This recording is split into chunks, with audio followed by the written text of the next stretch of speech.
Y entonces son muy bienvenidos a este foro sobre las vacunas sin patentes y la transferencia de tecnología y el COVID-19, con un agradecimiento muy especial a las expertas, a las profesoras expertas en la materia que nos van a ilustrar al respecto. De verdad que es un honor tenerlas acá y que hayan aceptado la invitación a nombre del Grupo de Investigación, Derecho y Desarrollo Prometeo y de esta cátedra de Propiedad Industrial y Competencia Desleal de la Facultad de Derecho, Ciencias Políticas y Sociales de la Universidad Nacional de Colombia, hoy 29 de mayo del 2021. La academia no puede estar encerrada en una torre de marfil y en el caso particular del derecho, pues no podemos estar estudiando normas en abstracto, solamente en la hipótesis normativa, sino que hay que ver hacia dónde van esas normas y qué papel desempeñan en la sociedad. Más ahorita en esta situación de emergencia sanitaria, de pandemia que tenemos, pues que se pone de presente toda la importancia que tiene para la salud pública el acceso a los medicamentos y cómo las patentes pueden ser un obstáculo para eso. Precisamente a aportar a ese análisis es que apunta este foro, agradeciéndole mucho a la profesora Claudia Marcela Vargas Peláez, que es doctora en farmacia, profesora de la Facultad de Farmacia de la Universidad Nacional de Colombia y directora de la Fundación IFARMA. Esta fundación IFARMA ha hecho importantes estudios que han aportado a la defensa de la salud pública. Yo recuerdo mucho cuando se hablaba de la protección de los datos de prueba con un periodo de exclusividad, lo que se hizo, pues, porque así tocó en los famosos tratados de libre comercio, que excedía esta protección a lo que se había dispuesto en la Organización Mundial del Comercio, que algunos decían, no, pero es que eso no tiene efecto sobre el precio de los medicamentos. Y recuerdo mucho un estudio que hizo la Fundación IFARMA, demostrando cómo esa protección de datos de prueba había representado un alza en los precios de medicamentos. Para citar solamente uno de los tantos aportes que ha hecho la Fundación, como cuando solicitó la licencia obligatoria del Caletra, un antirretroviral. Y todo esto ha desembocado en que pues hubiera un control de precios para los medicamentos, porque Colombia pues pagaba precios más altos que los mismos Estados Unidos y Europa. Y también pues que ya no haya duda, y hay una ley al respecto, de que la salud es un derecho fundamental. Entonces, la problemática actual tiene que ver con la emergencia sanitaria que padecemos, la pandemia que padecemos, cómo hacer para que haya vacunas para todos, si las patentes que hay sobre esas vacunas están impidiendo una mayor posibilidad de acceso a esas vacunas, de que se pudieran fabricar en una mayor escala. Recientemente, varios expresidentes y premios Nobel de Paz, entre ellos el expresidente Juan Manuel Santos, dirigieron una carta a la Organización Mundial del Comercio y a Joe Biden pidiendo que se suspenda el régimen de patentes con respecto a las vacunas, con miras a facilitar el acceso para todos. Y le decían concretamente a Joe Biden que liderara, él que viene con nuevos impulsos de reforma y de liderazgo mundial, pues que liderara esta iniciativa que está actualmente en curso y sobre la cual nos van a hablar nuestras expertas. También no bastaría simplemente con que se suspendieran las patentes, sino con que hubiera la transferencia de tecnología. En fin, el tema es tiene bastantes aristas. ¿Cuál es el riesgo de que esta vacunación siga a este paso tan lento? Hay un riesgo de mutación.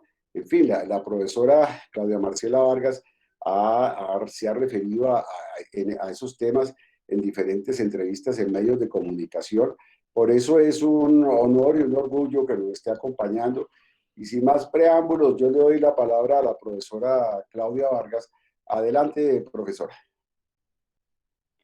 Buenas tardes, profe Martín. En primer lugar, pues quisiera agradecerle la invitación a poder intervenir en este foro en un tema que pues a todos nos está tocando en estos días y, y pues que está ahorita en la agenda pública, dado que con relación a la excepción de derechos de propiedad intelectual que el profe acaba de comentar, mañana va a haber otra reunión y como que hay mucha expectativa de exactamente qué posición va a tomar Colombia en esta oportunidad.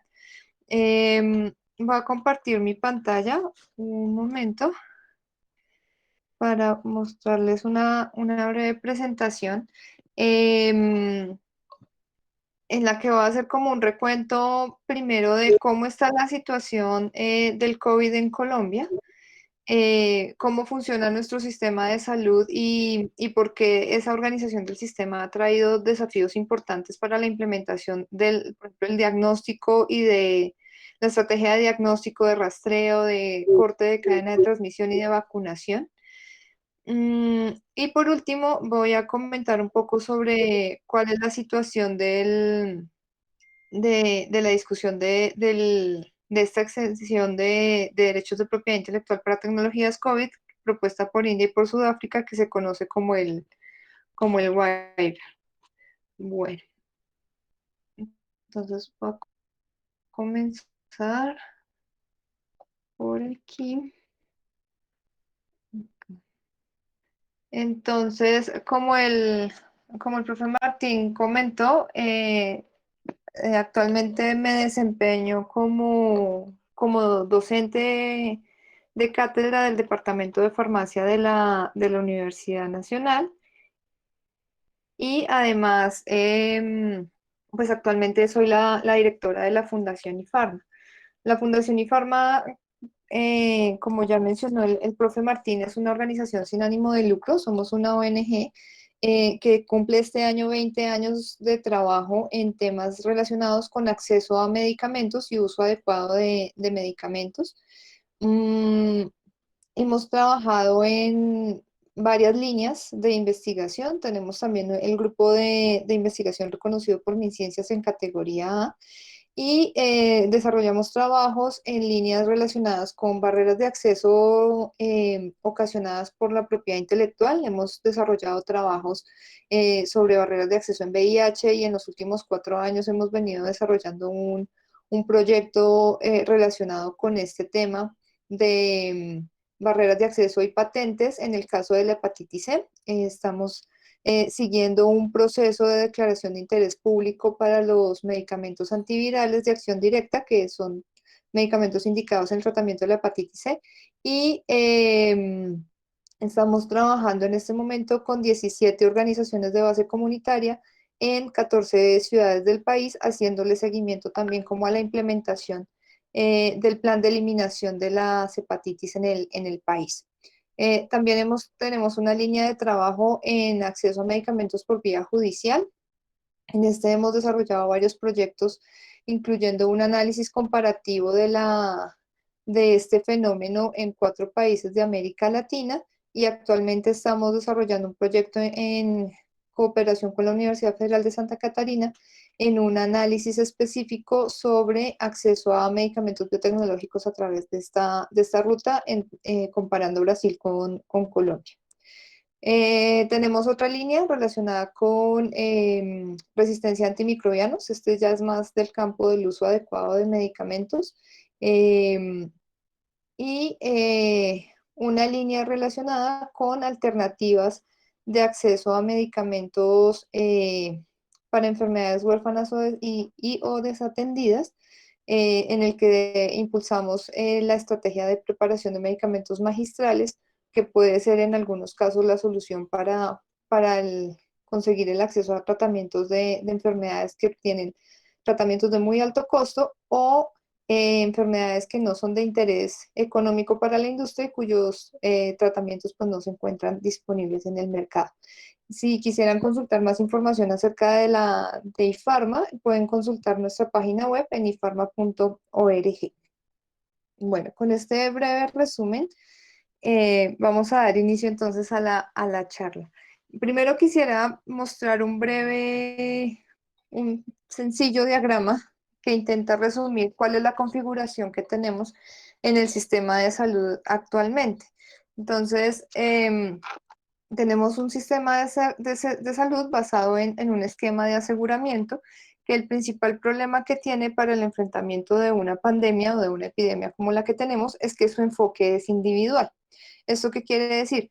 Que los gestores de las redes de prestación de servicios, que son las EPS o las empresas administradoras de planes de beneficios, tienen un enfoque en la atención exclusivamente de la persona afiliada, pero su enfoque no tiene, su aproximación a la atención en salud no tiene un enfoque colectivo, es decir, que pueda brindar atención completa al núcleo familiar, por ejemplo. Entonces, atiendo al que me corresponde porque es el que está afiliado conmigo, pero si, por ejemplo, en el caso eh, de algunas familias en que una de las personas está afiliada al régimen contributivo y la otra está afiliada al régimen subsidiado, por ejemplo, entonces la del régimen contributivo le hace la prueba diagnóstica a su EPS y la del régimen subsidiado no se la pueden tomar de una vez, aunque tienen a la persona ahí, pues porque ese asegurador porque no es mi afiliado, entonces como que mi responsabilidad se limita ahí.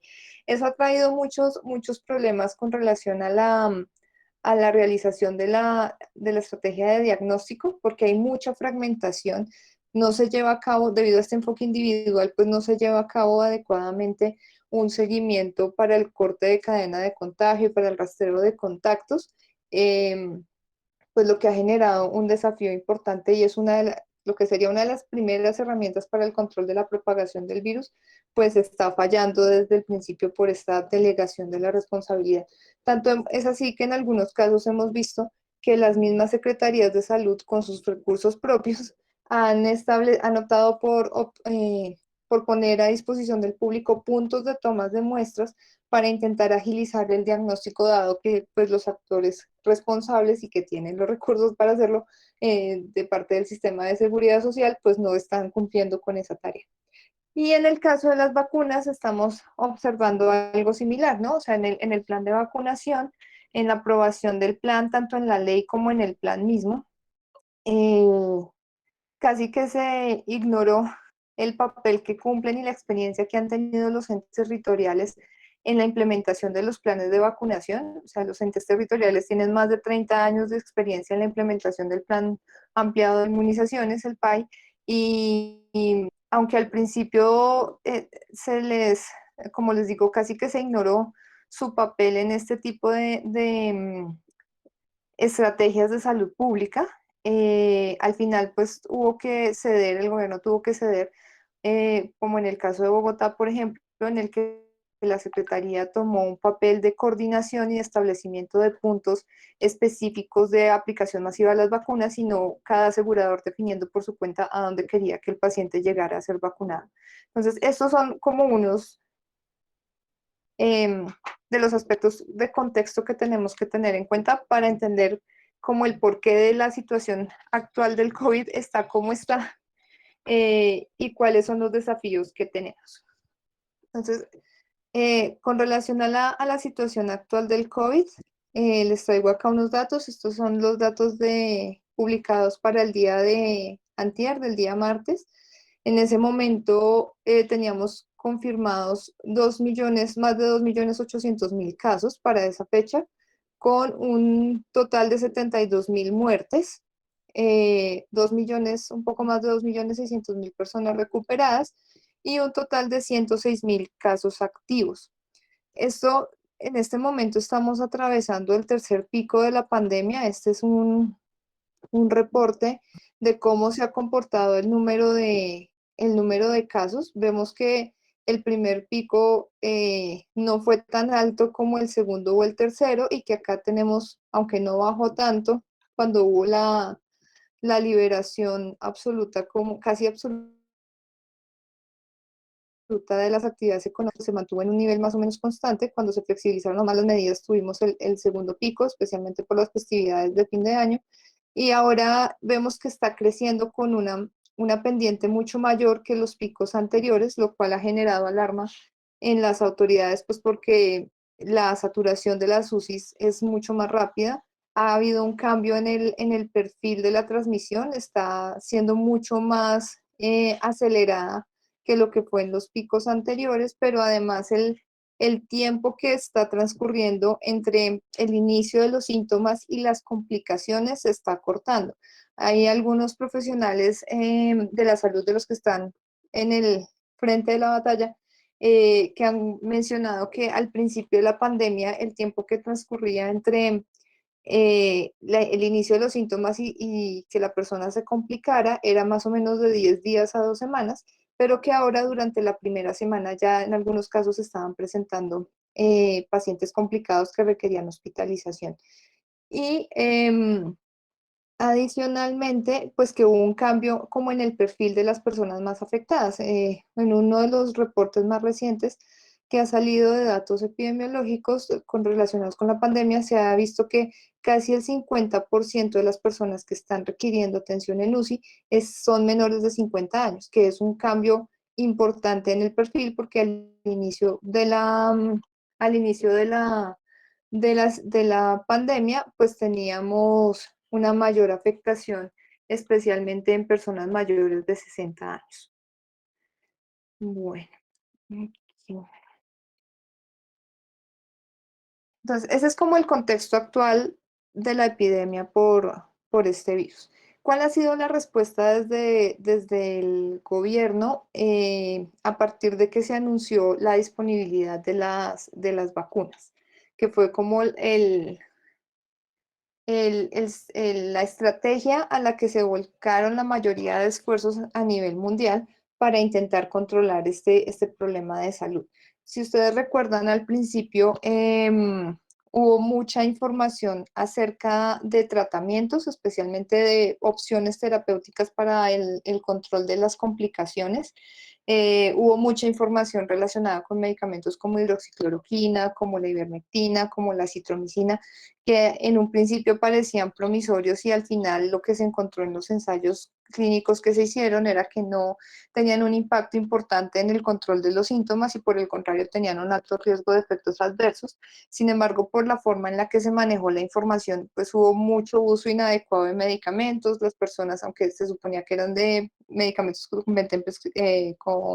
de venta con prescripción médica, pues aquí se conseguían en cualquier droguería. Hubo varios casos de problemas de salud relacionados por ese uso inadecuado, pero además hubo un desabastecimiento y las personas que realmente lo necesitaban, por ejemplo, la hidroxicloroquina que se utiliza en el tratamiento de artritis reumatoide, pues las personas no tenían cómo acceder a su tratamiento y mantener su terapia. Entonces tuvimos ahí un problema adicional relacionado con medicamentos.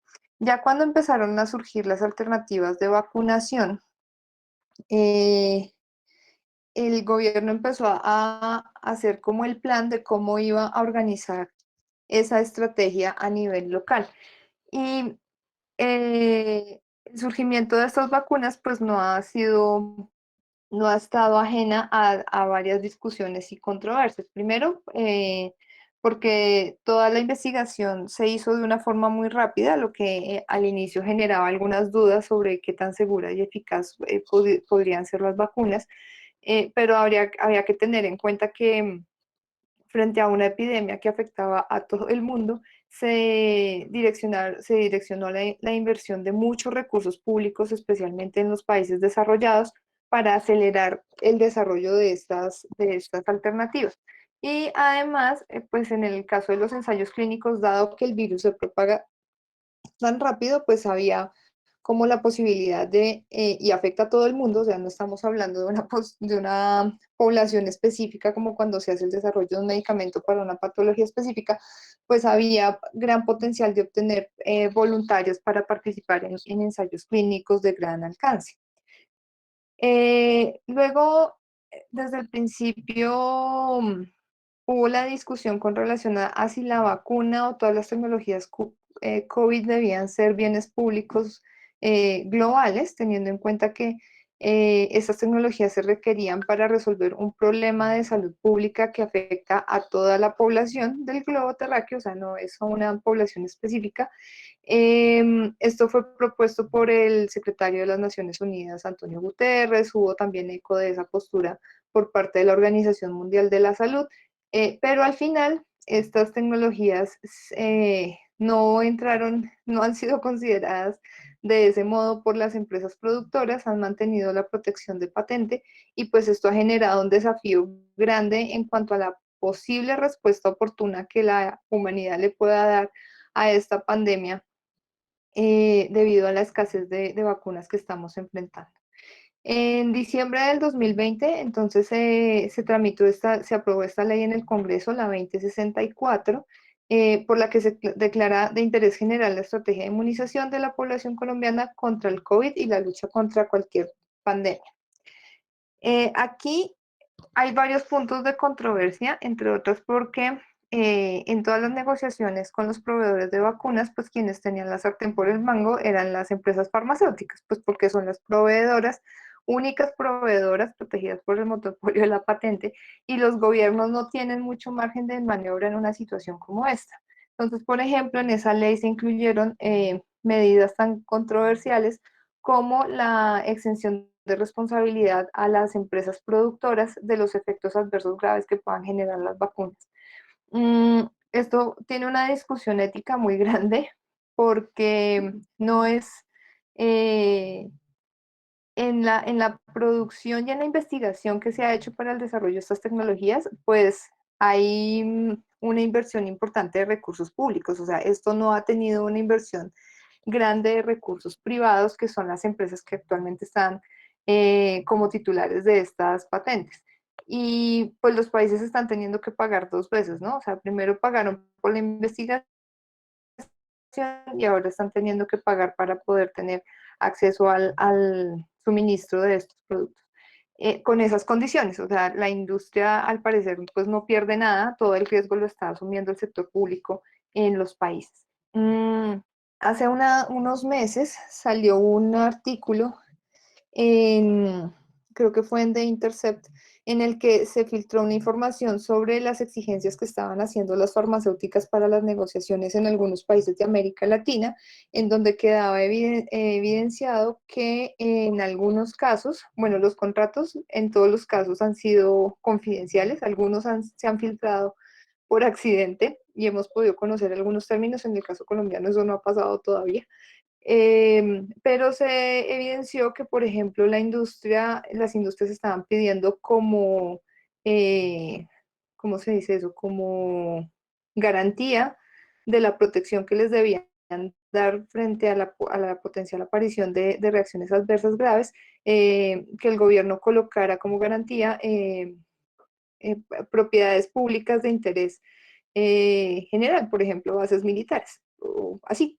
sencillamente, bases militares. Entonces, realmente es una situación muy compleja a la que los países se están enfrentando para poder obtener acceso a las vacunas. Entonces, esta fue la respuesta por parte de Colombia. En diciembre se tuvo la aprobación de la ley, en febrero se tuvo la primera versión del plan de vacunación, que es la que vemos aquí. Hay que destacar que Colombia fue uno de los pocos países en los que el proceso del diseño del plan de vacunación tuvo un proceso de consulta pública y pues en aras de la transparencia, pues eso yo creo que hay que destacarlo en este caso como un paso positivo. Ya con los ajustes que se han tenido que hacer en el plan de vacunación debido a los retrasos en las entregas de las vacunas, pues ya contamos con una segunda versión que ha sido ajustada a ese nuevo contexto, que es esta versión 2 este es de marzo de este año. Bueno, ¿qué vacunas se han adquirido y cómo ha negociado Colombia? Colombia, bueno, frente a la pandemia se generó un mecanismo que se esperaba fuera de cooperación que se denominó COVAX, que es un mecanismo que está apoyado en parte por la OMS y por la filantropía en cabeza de la Fundación Bill y Melinda Gates.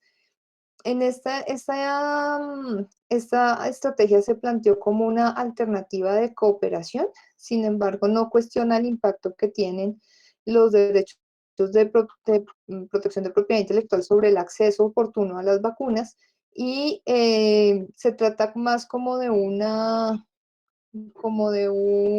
mecanismo de riesgo compartido de los países en los que depositan cierta cantidad de dinero y pues apostaban como por un pool de vacunas, porque pues al principio no sabíamos de todas las que estaban siendo estudiadas cuál iba a funcionar. Entonces la idea era que fuera como un pool de riesgo compartido para poder adquirir las vacunas que se fueran obteniendo y que fueran efectivas y seguras.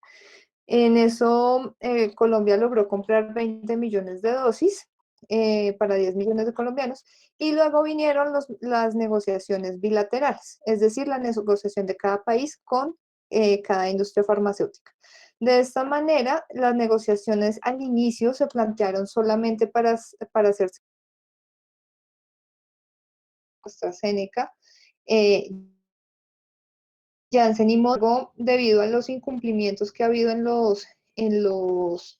las entregas de las vacunas, al final, aunque el gobierno ha tenido una posición como antiasiática y decía que ni con China ni con Rusia iba a negociar, pues al final tuvo que, en principio, negociar con el gobierno, con la industria farmacéutica china Sinovac, para obtener alguna suministro por parte de ellos. Y a día de hoy es básicamente Sinovac el que está soportando la implementación del plan de vacunación. Los otros laboratorios, aunque ya Sinovac también, pues como hemos visto, ha habido retrasos en las entregas por parte de Sinovac y por eso ha habido reagendamiento de los pacientes para las segundas dosis. De Janssen y de Moderna, a la fecha no se ha recibido ninguna, ni la primera dosis, y pues aún está la posibilidad de la vacuna rusa, que ya ha superado las fases de investigación clínica y que está a la espera de aprobación por parte del INVIMA. El plan de vacunación fue concebido en 5 etapas. La primera etapa comenzó el 17 de febrero cuando llegó la primera entrega de Pfizer, en el que se priorizaron a los trabajadores de salud y el personal de apoyo de la primera línea de atención a pacientes COVID y las personas mayores de 80 años, que pues eran en ese momento las que se veían más afectadas por complicaciones del virus y pues con mayor riesgo de transmisión en el caso de los trabajadores de la salud. El 8 de marzo comenzamos la segunda etapa, en la que se incluyó la población de 60 a 79 años y el resto de profesionales de la salud.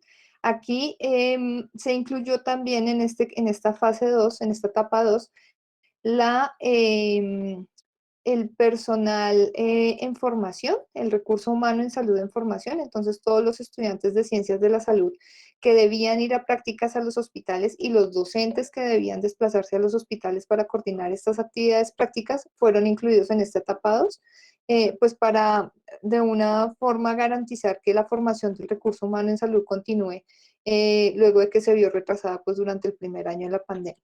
Luego en la etapa 3 tenemos la población de 16 a 59 años, los profesores de escuelas de educación básica y secundaria, y ya en la fase 2 es como el resto de las poblaciones, entonces cuidadores institucionales, población y ocupaciones y situaciones de riesgo, y en la etapa 5 el resto de la población entre 16 y 59 años que no tengan ninguna comorbilidad.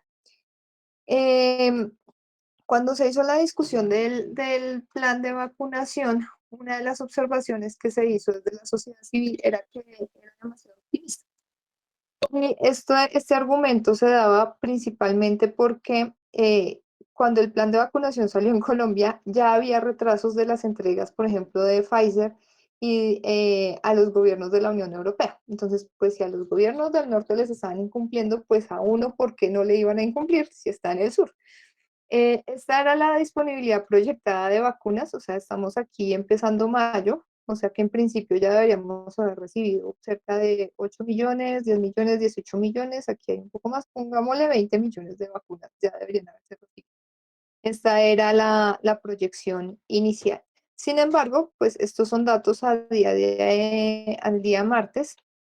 Eh, pues de esas 20 millones de dosis, al menos apenas se han aplicado 3 millones de dosis, 3 millones de personas, perdón, han recibido una sola dosis y solo casi 1,5 millones de personas han recibido las dos dosis. Y esto corresponde apenas al 2,9% de la población. Al ritmo que vamos, no se va, pues claramente ya está muy atrasado el calendario y la principal causa de ese retraso ha sido la falta de oferta de vacunas a nivel global, porque pues estamos en manos de unos pocos productores que en algunos casos como AstraZeneca sí han licenciado a laboratorios como el laboratorio Serum de la India para la producción de vacunas, pero pues eso no es suficiente. De hecho, ya hemos visto que en la situación tan grave que está la pandemia en este momento en la India, en donde casi que la mitad de los casos nuevos a nivel mundial salen de allá diariamente, pues ellos han optado por cerrar las exportaciones de la vacuna que están produciendo para proteger su población porque están en una situación muy, muy grave.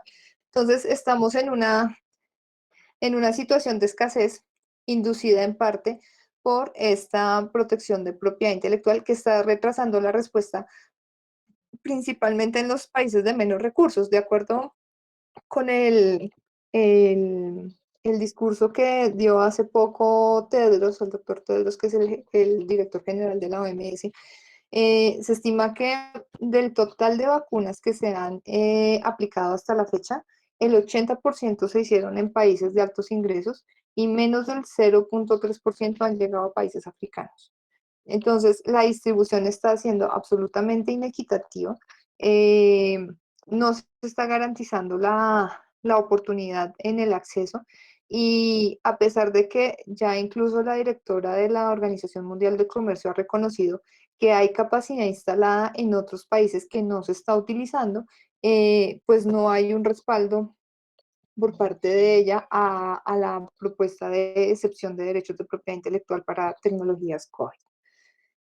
Ya por último, pues solo quería mostrarles eh, las cifras del Plan Nacional, también con datos al martes, en el que ya teníamos 4,6 millones de dosis acumuladas, pero solo 1,4, casi 1,5 personas con aplicación de segundas dosis. Y ya en el escenario local que tenemos, o cuáles son nuestras, o qué ha pasado expectativas para facilitar el acceso a nivel local a la vacuna. Como el profe Martín mencionaba, el año pasado en las reuniones del Consejo de la APIC, de la Organización Mundial del Comercio, frente a la gravedad de la situación que ya se estaba viendo que se estaba saliendo de control, India y Sudáfrica hacen una propuesta de que se haga durante el periodo de la pandemia una excepción de los derechos de propiedad intelectual para todas las tecnologías necesarias para el enfrentamiento del COVID-19. Y esto incluye, en este caso, esta propuesta incluye tanto derecho de autor como propiedad industrial. Em, Luego de que se hizo esta propuesta en el Consejo de la ADPIC, del acuerdo que regula las patentes farmacéuticas, entre otras cosas de propiedad intelectual, más de 100 países de ingreso medio y bajo adhirieron a la propuesta, en la cual no ha tenido ningún apoyo por parte de los países de altos ingresos. Y pues la posición de Colombia al inicio, durante las discusiones del año pasado, era guardar silencio, o sea, no se manifestaba ni a favor ni en contra en estas discusiones.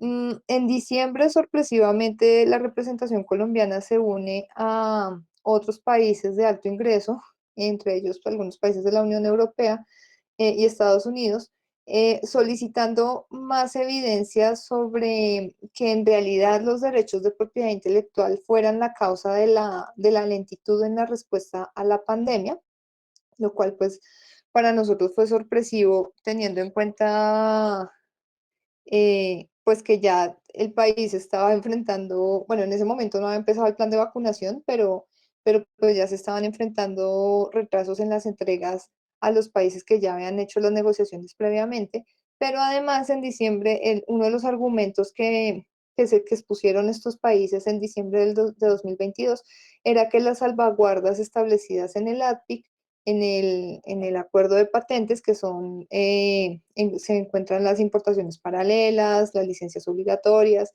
eh, esas dos principalmente, pues eran suficientes para resolver los problemas de acceso. Esto llama la atención porque pues en Colombia se han iniciado tres procesos de declaración de interés público y de licencia obligatoria que han sido liderados por la Fundación IFARMA en conjunto con otras organizaciones de la sociedad civil. Y todos los procesos, primero, han sido terriblemente lentos, o sea, aunque debería darse respuesta en 6 meses, han durado 3, 8, ahorita con el de hepatitis llevamos más de 5 años esperando que nos den la respuesta. Y segundo, cada vez que un país intenta utilizar esas salvaguardas, es víctima de represalias comerciales, los países del norte amenazan con denunciarlos por incumplimiento de tratados de libre comercio, incluso las mismas empresas eh, mandan amenazas a los gobiernos con que van a dejar de comercializar el producto, etcétera. Y pues en el caso colombiano, cuando se hizo la declaración de interés público del imatinib, que es un medicamento para un tipo de leucemia, eh, el gobierno suizo en ese momento se estaba en la negociación del acuerdo de paz. Esto es en el gobierno Santos. El gobierno suizo manda una carta que se filtró en Suiza, amenazando al gobierno colombiano de que si seguía con esa iniciativa, retiraría el apoyo económico que había prometido para la implementación del acuerdo de paz. Entonces, son ese tipo de presiones a las que los países se ven enfrentados cuando intentan usar las flexibilidades que ya están en la reglamentación internacional, pero pues a Colombia le parecía que eso funcionaba, o sea, que para qué la excepción de protección de derechos de propiedad intelectual, cosas que uno no entiende. Y luego en marzo de este año, nuevamente Colombia se une a otros países de alto ingreso para apoyar una estrategia que se ha llamado la tercera vía. ¿En qué consiste esta tercera vía? En que la propuesta es que los países negocien bilateralmente con las industrias titulares de las patentes una licencia voluntaria que les permita hacer producción local, al menos para suplir su demanda local. Esto ya ha ocurrido, o sea, por ejemplo, la licencia de AstraZeneca con el Instituto Serum de la India es este tipo de mecanismo. Eh, pero no es suficiente. Aquí en la región pues ha habido unos licenciamientos voluntarios, por ejemplo en Brasil al Instituto Butantan por parte de Sinovac, a Fiocruz por parte de AstraZeneca y la estrategia en la que está vinculado Argentina y México, laboratorios de Argentina y México, para la producción de la vacuna. Por un lado, Argentina produce la sustancia activa, el principio activo, y en México se envasa y se termina el producto. Pero esto no es suficiente. O sea, está demostrado, por ejemplo, que pues Brasil en el Instituto Butantan, en la producción que tiene la vacuna de Sinovac, cuando llegue a su máxima capacidad de producción, va a ser de 1 millón de dosis diarias. Pero Brasil tiene 205 millones de habitantes.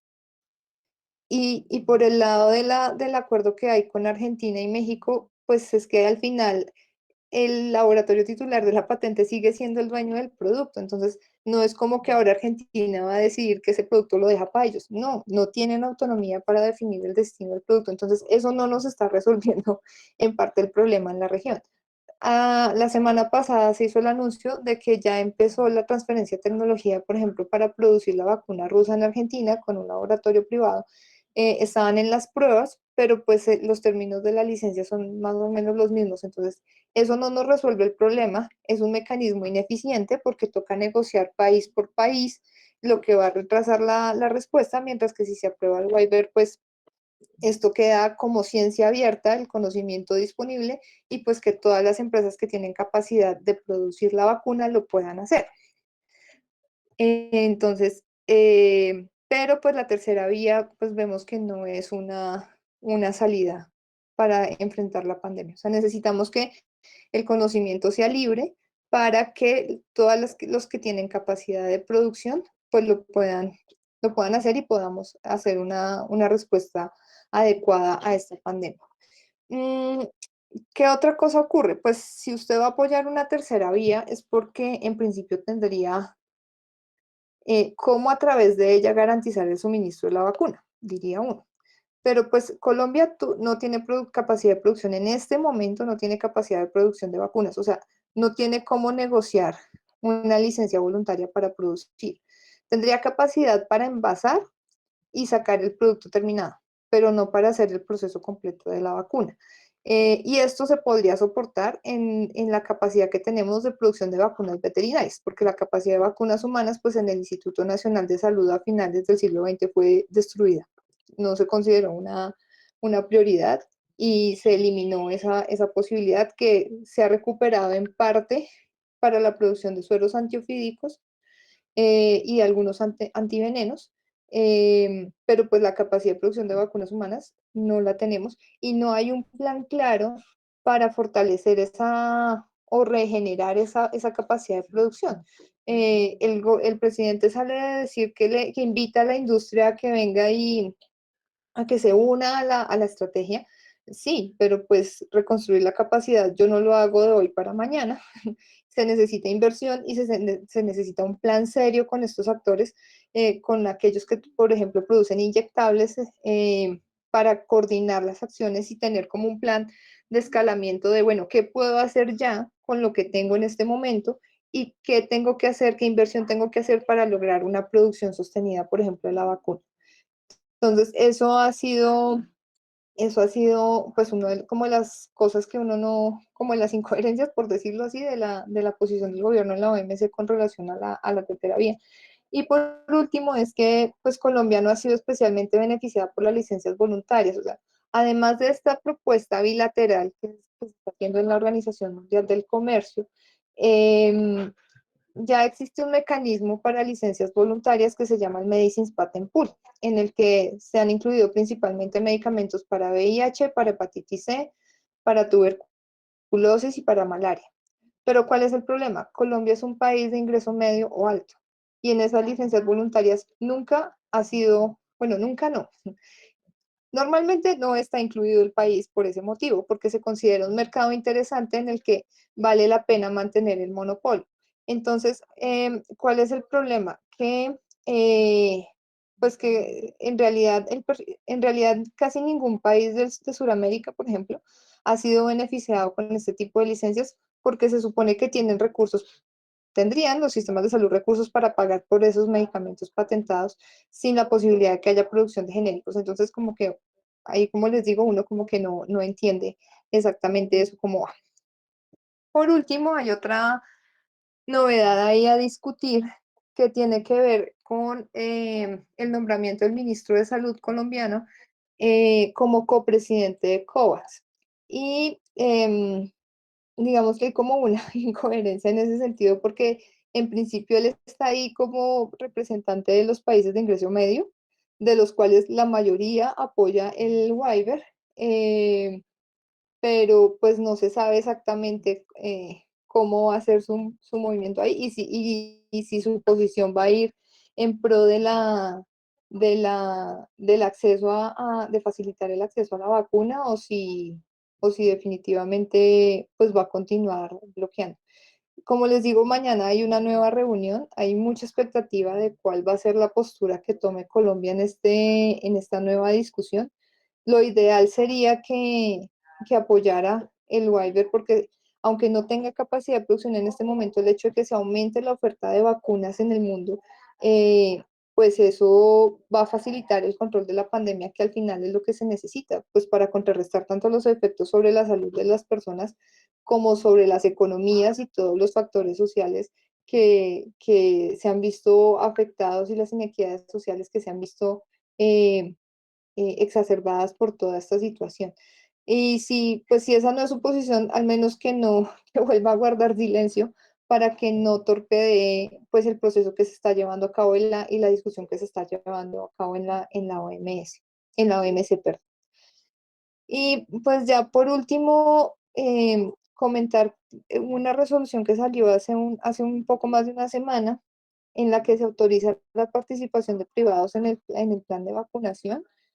En realidad esta medida pues como que uno no la entiende tampoco en el sentido en el que pues las industrias están negociando directamente con los gobiernos. Están negociando con gobiernos porque están manejando volúmenes gigantescos en las negociaciones, pero además están poniendo unas condiciones, o sea, están pidiendo de garantías bases militares. Un privado que por más grande que sea la empresa, pues creo que no va a tener la capacidad de tener ese tipo de bienes para ponerlos como garantía para responder en caso de efectos adversos graves. Entonces, como que uno no le veía viabilidad a ese asunto. Y de hecho ya las propias farmacéuticas Pfizer, Sinovac y AstraZeneca ya han dicho que no le van a vender vacunas a los privados, pero este tipo de información sí nos ha generado cierta inquietud en dos casos. Uno, que aun cuando en este momento todo el plan de vacunación está en manos del ministerio y se está haciendo como por canales institucionales del sistema de salud, ya ha habido casos de falsificaciones y de fraudes. Entonces, si se manda el mensaje ahora que el privado lo puede vender, pero, o sea, la gente del común no sabe que no hay vacunas, o sea, que la demora no es porque la cadena logística en el país sea ineficiente, es porque no llega, o sea, el producto no está disponible. Entonces, pues la posibilidad de que aumenten los casos de falsificaciones y fraudes, pues preocupa un poco.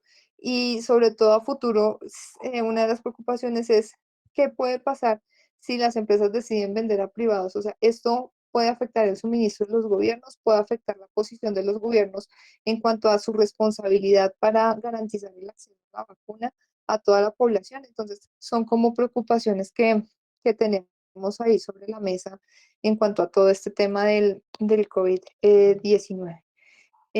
Bueno, eso era lo que tenía para comentarles y muchas gracias por su atención. No sé si tengan preguntas. Gracias, profesora Claudia Vargas, por su intervención, por habernos aclarado todos estos puntos.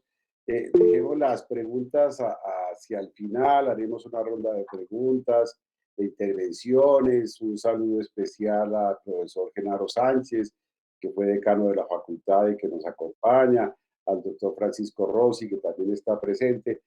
Como solamente como retomar un poquito lo que decía la profesora Claudia Vargas, en el sentido de que es bien curioso que Colombia diga que los mecanismos previstos en el ASPI, como la licencia obligatoria, son más que suficientes, cuando efectivamente aquí no han conseguido una sola licencia y Pharma ha sido protagonista de las solicitudes. Y una cosa que me llama mucho la atención es que, por el contrario, a las solicitudes de Infarma, recuerdo mucho el caso Caletra, lo que respondieron fue con una normatividad que acaba de trabar completamente el proceso de expedición de licencias obligatorias, la última de las cuales fue el someter todo esto que tiene que ver con la urgencia, las necesidades de salud pública, a un concepto técnico que lo debe dar el Ministerio de Comercio y Planeación Nacional. Entonces es bien simpático. Y por otro lado, pues fija, como lo decía bien la profesora Claudia Vargas, así estuvieran libres de patentes, la triste realidad en Colombia es que se ha perdido la posibilidad de hacer esa elaboración farmacéutica, se perdió la capacidad farmacéutica, se hacían vacunas, y ese es el tema del que se va a ocupar la profesora Rubiela Pacanchique, que es química farmacéutica y abogada, magíster en biociencias y derecho, integrante del grupo de Derecho y Desarrollo Prometeo, que nos va a decir por lo menos desde la academia cómo planteamos cómo se podría volver a recuperar esa capacidad farmacéutica nacional, qué habría que hacer, en fin, qué es eso de lo que todo el mundo habla, pero nadie concreta de la necesaria transferencia de tecnología. Entonces, bienvenida, profesora Rubiela, y adelante. Bueno, buenas tardes. Muchas gracias, profesor Martín, por invitarme a compartir aquí con ustedes. Gracias, profesora Claudia, por esa super exposición en donde nos trajo a colación el panorama actual bueno, de la pandemia y el acceso a medicamentos. Bueno, yo voy a compartirles mi pantalla. em, Espero que lo pueda hacer. Y no sé si ya ven mi presentación. Sí, lo vemos, lo vemos. Listo, perfecto. Pues vamos a hablar un poco de transferencia de tecnología, pues ya estando en contexto de cómo está Colombia en este momento. Vamos a hablar por qué no se producen las vacunas aquí en Colombia. Bueno, cómo podría ser, o bueno, qué pasa con la producción de vacunas en la pandemia y bueno, ya las conclusiones las revisaremos frente a lo que hemos hablado.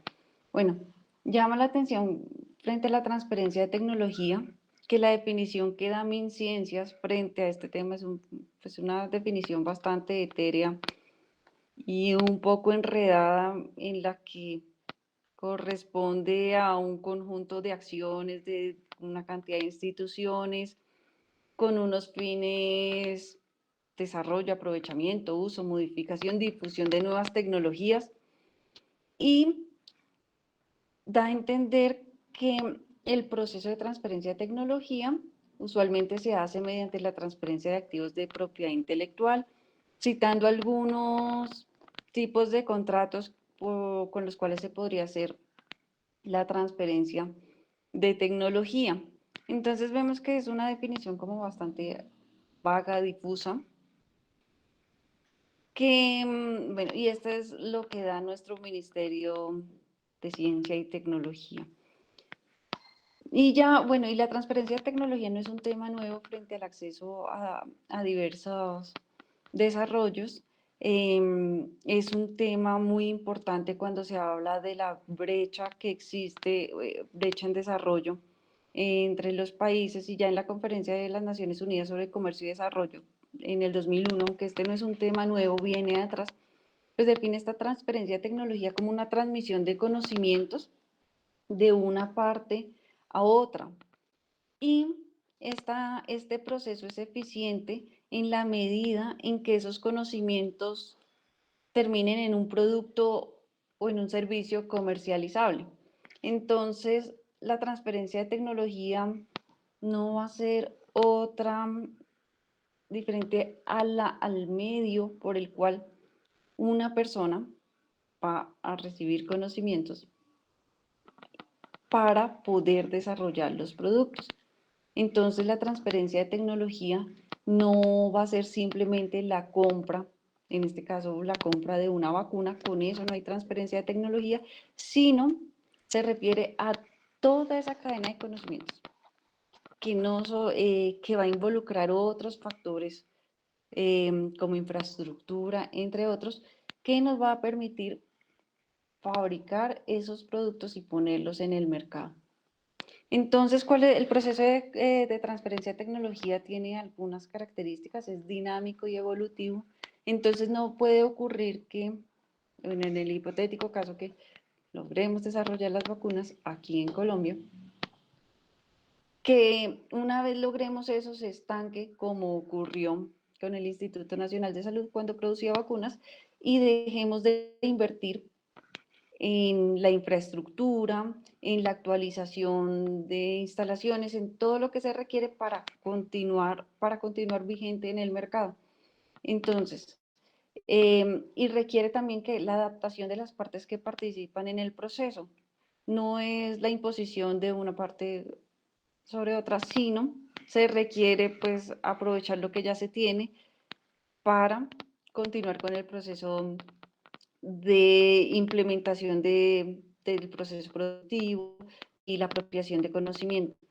Estas transferencias de tecnología son costosas, no es tan simple como anunciar por un medio televisivo que queremos hacer vacunas y ya el otro día estamos produciendo vacunas. No es así. Se requiere una gran inversión, y la inversión pues no solo es por ejemplo, en nuestro caso, no solo sería de Colombia, sino también es de la otra parte, en el sentido de compartir su personal, de compartir los conocimientos, con el tiempo que se va a invertir en todo el proceso de transferencia, y depende de la estructura de propiedad intelectual de cada país. Y esto es muy importante porque se reconoce que la propiedad intelectual puede encarecer el proceso, porque ya los titulares de los derechos de propiedad industrial tienen una ventaja adicional que les permite aprovechar las condiciones en el mercado. Entonces pueden establecer precios mucho más altos, pueden imponer las cláusulas que deseen, como nos exponía la profesora Claudia, cuando se va a hacer el proceso de transferencia de tecnología. Y de hecho, pues como lo que puede pasar también es que se rehúsen a hacer el mismo proceso. Entonces, los derechos de propiedad intelectual, mientras más fuertes son, pueden limitar más el acceso a la transferencia de tecnología. ¿Y qué se necesita para hacer un proceso de transferencia de tecnología? Conocimientos técnicos adecuados. Entonces, pues aquí afortunadamente tenemos escuelas de farmacia muy buenas. En la nacional tenemos nuestro departamento de farmacia. Tenemos el talento humano y no sé si han escuchado, pero bueno, este tema de transferencia de tecnología se ha tocado mucho. En la universidad pues se ha analizado, se han hecho entrevistas y en qué coinciden, bueno, nuestros colegas farmacéuticos. Efectivamente, hay personal idóneo en este país, hay personas con la capacidad de apropiarse de los conocimientos y aplicarlos. Bueno, ¿qué más necesitamos? Acceso a la información técnica y científica. Y esta información no es solo la que está contenida en las patentes, pues los documentos de patentes básicamente van a mostrar, bueno, una parte del proceso, una parte cuando se trata del principio activo van a mostrar específicamente el principio activo y a veces no está toda la información técnica que permita desarrollar, decir, coger la patente y replicar lo que dice la patente no necesariamente nos da como resultado el principio activo o el medicamento en sí. Entonces, esta información técnica y científica debe ser completa, pues todo lo que está contenido en patentes, secretos industriales, todo el know-how para poder hacer y reproducir los productos que van a ser objeto de transferencia. Y aquí, bueno, también es importante traer a colación que hoy en día no toda la información técnica y científica está disponible al público. Por ejemplo, cuando se quiere acceder a un paper, a veces toca pagar $40, pues hay algunos medios por los cuales se puede acceder a esos documentos sin tener que pagar ese dinero, pero cada vez la información también se vuelve más de acceso más restringido. ¿Qué más debe tener el país? La capacidad, bueno, en el proceso de transferencia se debe tener una capacidad de absorber esa tecnología, de tener la capacidad de no depender de quien está haciendo el proceso de transferencia tecnológica. Es, no sé, como cuando se compra un equipo, tener la posibilidad de poder manejarlo, de poder hacerle mantenimiento sin tener dependencia de quien hace el proceso de transferencia de tecnología. Financiación, que esto es clave, y la financiación pues no se obtiene solamente anunciando por un medio vamos a hacer vacunas. Seguramente contaríamos con los recursos más que suficientes si nos ahorráramos el tema de corrupción en este país. Tendríamos para no solo tener una industria farmacéutica y biotecnológica sólida en el país, sino pues tal vez para evitar agravar la situación financiera de los hogares colombianos en esta crisis económica pues que ha tocado a muchas personas en nuestro país. Y la adaptación de tecnologías, no se trata de, bueno, hacer un borrón y cuenta nueva, sino de aprovechar lo que se tiene. Y aquí en Colombia pues tenemos el Instituto Nacional de Salud y, por ejemplo, el laboratorio veterinario BECOL que hace vacunas para el sector veterinario. Y que es importante, nuevamente, la Conferencia de las Naciones Unidas sobre Comercio y Desarrollo nos dice que, y ya desde 2001, que es necesario adoptar medidas que permitan determinar y controlar las prácticas contrarias a la libre competencia aplicadas por los titulares de los derechos y reducir los obstáculos a la transferencia y a la difusión de tecnologías. Entonces, esta transferencia de tecnología está íntimamente ligada a los derechos de propiedad industrial y bueno, y casi que ya se sabe, se infiere que cuando hay un derecho de propiedad industrial es posible caer en prácticas que afectan la libre competencia o se puede abusar de esos derechos. ¿Y qué sucede? ¿Y cómo las normas de propiedad industrial han afectado la transferencia de tecnología? Antes en Colombia, pues para poder explotar una patente o algo, se necesitaba la producción local. Entonces no era simplemente erradicar la patente y para explotarla importar, no, tenía que producirse acá, pero con los ADPIC ya se cambió la noción de la explotación y ya la explotación no es no solo la fabricación, venta, uso, sino también es la importación de los productos. Entonces, cuando se patenta un medicamento aquí en Colombia, en el caso del imatinib, pues no, el laboratorio farmacéutico innovador no tenía que poner su planta farmacéutica acá, sino simplemente importar el medicamento. Y ya con eso estaba explotando la patente. ¿Qué sucede? Pues aunado a que no hay generación de empleo, etcétera, pues que nos perdemos todo ese conocimiento para poder producir medicamentos y, bueno, eventualmente fortalecer también nuestra industria local. Y ya pasando al tema de las vacunas aquí en Colombia y de los productos biológicos en Colombia, este libro pues es, bueno, bastante interesante porque narra un poco la historia del Instituto Nacional de Salud por algunos actores, no están todas las versiones, de los actores en esta institución. Y aquí, pues, es del 2018, aquí empezaban a plantear, haciendo una analogía con la epidemia del 1919, más o menos, de la gripe española.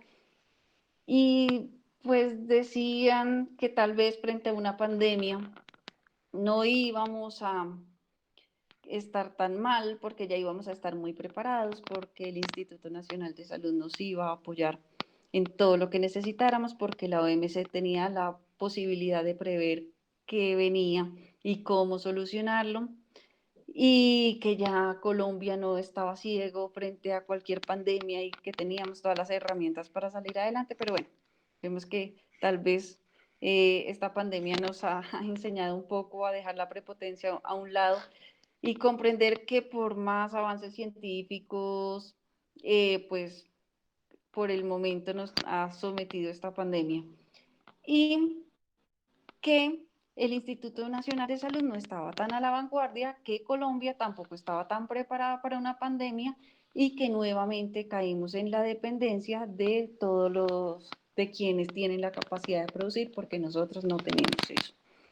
Entonces, el Instituto Nacional de Salud, ya desde, incluso antes aquí solo es la historia del Instituto Nacional de Salud, antes ya se estaban produciendo vacunas, en el 17 se estaba produciendo vacuna antirrábica, se producían vacunas de viruela, fiebre amarilla, toxoide tetánico, y pues se producían vacunas que contribuían a satisfacer el Plan Nacional de Vacunación, pero ¿qué sucedió? Ya para el 98 más o menos, se tenían que actualizar los laboratorios para cumplir con las BPM y pues obviamente tratándose de actualización de infraestructura, pues todo es costoso y pues las prioridades eran otras, como muy bien decía la profesora Claudia, y pues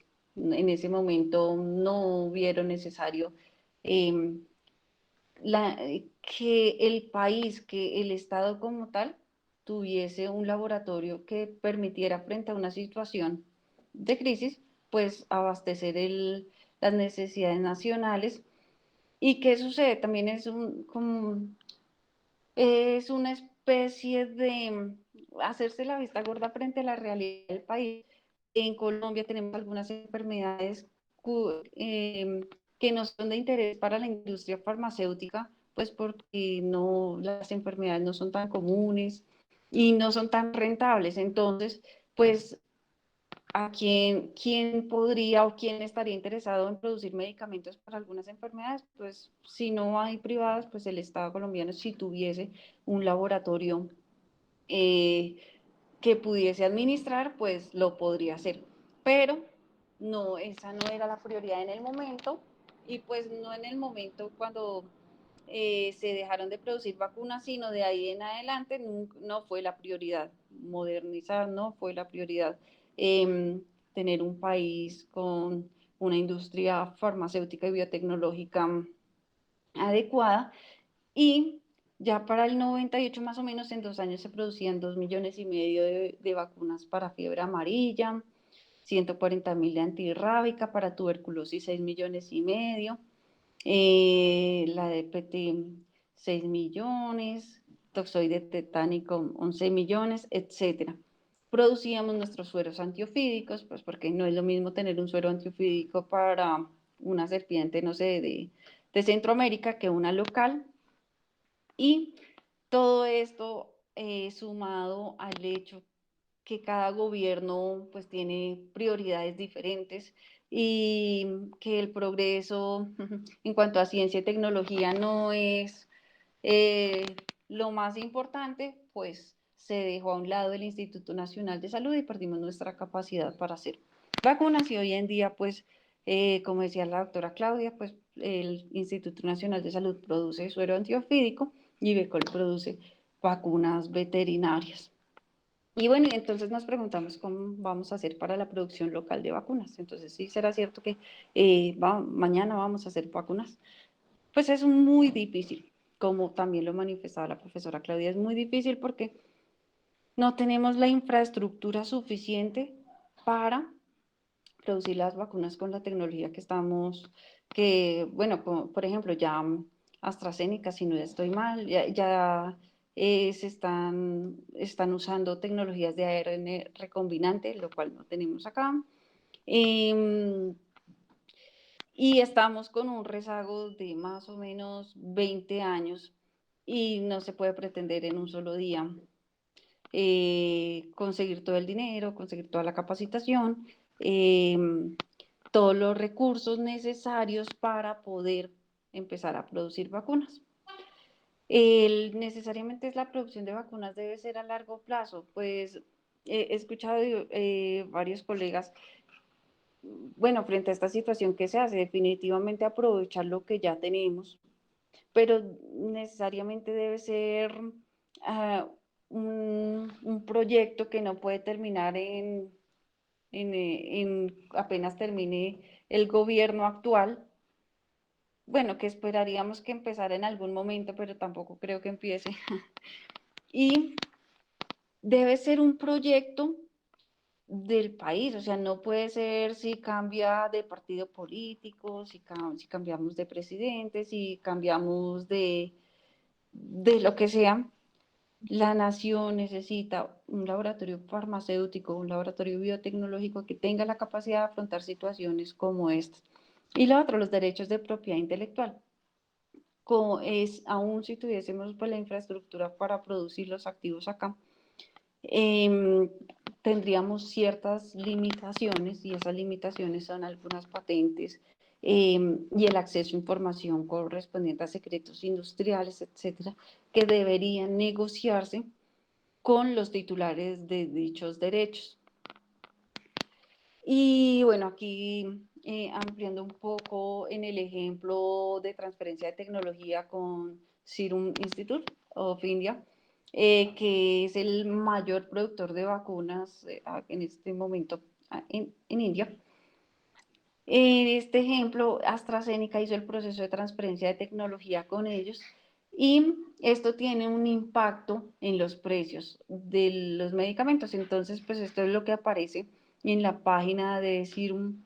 Y ¿qué dicen ellos? Pues que ya con su vacuna, que es el proceso de transferencia de tecnología de AstraZeneca, ellos pueden ofrecer unos precios mucho más cómodos que los que están ofreciendo actualmente las multinacionales farmacéuticas, por ejemplo, con las vacunas de origen estadounidense, la rusa y la China. Entonces, si tuviésemos la capacidad de producir nuestras propias vacunas, tendríamos la oportunidad también de por lo menos satisfacer un poco las necesidades del mercado colombiano y reducir los costos de acceso a estas tecnologías. Y ya como para finalizar, pues más que inquietudes que soluciones frente a las patentes y la pandemia actual. Entonces, pues nosotros hemos hablado mucho de vacunas, pues porque en este momento como que el objetivo mundial es lograr la inmunidad de la mayor cantidad de personas para afrontar la pandemia, pues que se reduzcan los ingresos hospitalarios y que se pueda manejar un poco mejor la situación. Pero no es solo la vacuna la que está en juego con patentes, sino otras tecnologías. Y y aquí, pues, ¿qué ocurre? En este momento tal vez no tengamos ya una patente, la patente de la vacuna de AstraZeneca, la patente de la vacuna de Pfizer o de Johnson.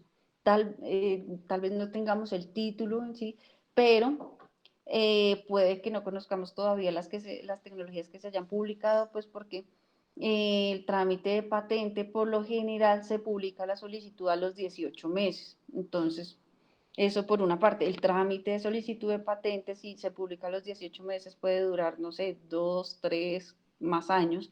Entonces, frente a esas patentes, tal vez no nos enteremos en este momento.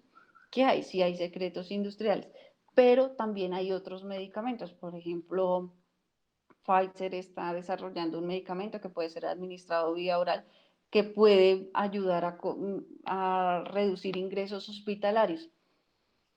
Si esos medicamentos pues tienen patente. O sea, y si esta situación con la pandemia o el virus persiste por muchos años, pues vamos a tener conflictos en el acceso a medicamentos, a vacunas, a otras tecnologías, cuáles son las tecnologías, ventiladores, etcétera, todos dispositivos médicos. Y estas limitaciones en el acceso no tenemos que esperar a verlas cuando salgan las patentes, ya lo hemos visto, por ejemplo, el caso Imatinib, el caso Caletra, como nos ilustraba la profesora Claudia, ya hemos vivido las consecuencias de las patentes, las consecuencias en el acceso a los medicamentos. Por ejemplo, en el caso Imatinib, nunca presentaron la primera patente aquí en Colombia, solo presentaron una patente secundaria, que es una pequeña modificación a la primera patente, y el medicamento estuvo sin patente y hasta el 2012 que el Consejo de Estado revocó la decisión de negación de la superintendencia, ahí empezamos a tener patente de Imatinib. ¿Y qué sucedió? Primero multiplicaron el precio del medicamento por 5, empezaron a comunicarse con los laboratorios que producían genéricos para que retiraran sus productos del mercado, disminuyó la cantidad de oferentes, entonces el laboratorio innovador tenía la mayor parte del mercado y terminó multiplicando el precio del producto casi que 13 veces. Entonces, definitivamente las patentes iban a tener un efecto en el acceso el acceso a las tecnologías. Y bueno, y aquí, ¿qué nos queda cuando hay una patente? Pues acceder a licencias voluntarias, pero ya la doctora Claudia nos explicaba que a veces no somos tan afortunados para tener una de esas licencias y pues para qué licencias si no tenemos en dónde producir. Entonces, o licencias obligatorias y ya vimos que ese mecanismo es absolutamente ineficaz para el acceso a los medicamentos con trámites absolutamente demorados y que no es un solo trámite, sino son por lo menos 2 trámites, un trámite ante el Ministerio de Salud en este caso para que nos declare el interés público del medicamento y otro ante la superintendencia para que nos otorgue la licencia obligatoria. Aquí, como ilustraba la profesora Claudia, solo se ha avanzado con la declaratoria de interés público y ahora antes se podía hacer el trámite de declaratorio de interés público y terminar en cualquier mecanismo que ayudara al acceso. Por ejemplo, con Imatinib el resultado fue un control de precios. Ahora no se puede, solo debe terminar en licencia obligatoria. Y para la licencia obligatoria, pues, ¿quién la debe solicitar? Alguien que esté en la capacidad de producir. Pues, infortunadamente, las asociaciones de pacientes o, por ejemplo, en este caso, IFARMA, pues, que ha hecho todas las gestiones para lograr licencias obligatorias, no están en la capacidad de producir los medicamentos. Entonces, pues, nos quedamos a veces ahí a mitad de camino. Y no conozco laboratorios nacionales con el interés de, de tener una licencia obligatoria. Ahora bien, bueno, también es cierto que nuestra industria nacional cada vez es más reducida porque está siendo comprada por multinacionales farmacéuticas.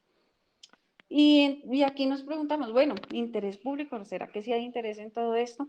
El año pasado salió el decreto 476, creo, en el que facultaba al ministerio para declarar de interés público las tecnologías relacionadas con el COVID.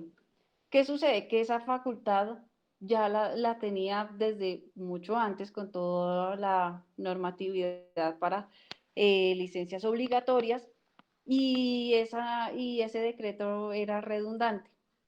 En sí, ese decreto ni le sumaba ni le restaba nada a lo que ya existía y simplemente, y lo que ocurría con ese decreto, pues nada adicional a lo que ya había. Sí, el solicitante debía hacer su trámite completo, debía solicitar la declaratoria de interés público y someterse al trámite completo. Entonces, básicamente son normas eh, que en realidad no contribuyen a la solución de los problemas actuales, sino simplemente generan falsas expectativas y casi que son una burla pues a toda la comunidad. Finalmente, ¿qué se proponen? Flexibilizaciones de derechos de propiedad intelectual por la pandemia, la propuesta que exponía la profesora Claudia. Serían importantes, claro, porque ¿qué sucede?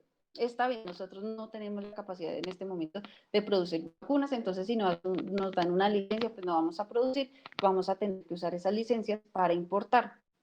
Y si usamos esas licencias para importar, si hay pocos actores en el mercado, pocos fabricantes, los precios pues necesariamente van a ser altos. Pero sí, en el mundo, los laboratorios que tienen la capacidad para producir vacunas pueden producir libremente, pues necesariamente van a incrementar los actores en el mercado y pues va a haber una tendencia a la reducción de los precios y facilitar el acceso a esas tecnologías.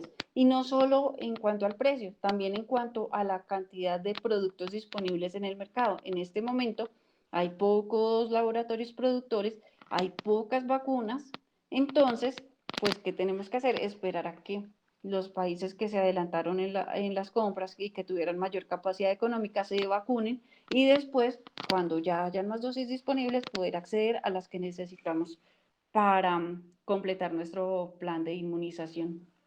Entonces, bueno, muchísimas gracias. Muchas gracias, profesora Rubiela, por su intervención y como se ve, el problema es bastante complejo, pero se puede con voluntad política, ¿no? Como siempre.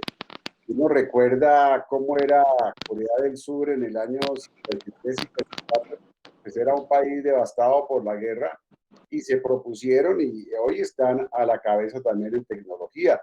Si usted recuerda cómo quedó Vietnam después de la famosa guerra, pues también devastado, marginado, y se pusieron a sembrar café y hoy nos desplazan en producción de café.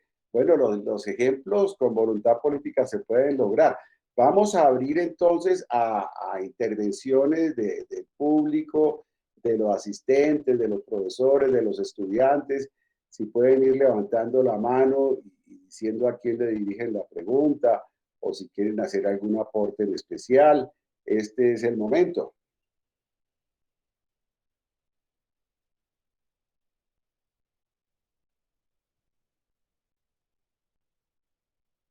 Hay como como que todo está muy claro, parece, y muy claro, y como que quedamos achantados. O no sé qué pasó. Eso está muy simpático. Pero se podría empezar. Yo quiero a ver, plantear, por ejemplo, en Colombia hay el talento nacional para la producción de medicamentos biotecnológicos. O sea, pensando en lo de las vacunas, y que esto es una cosa pues que esperamos que sea coyuntural, pero de lo cual debería quedar algo permanente para hacia el futuro. Entonces, hay manos levantadas, sí, ya sí empezaron. Bueno, Jorge Orlando Niño, adelante.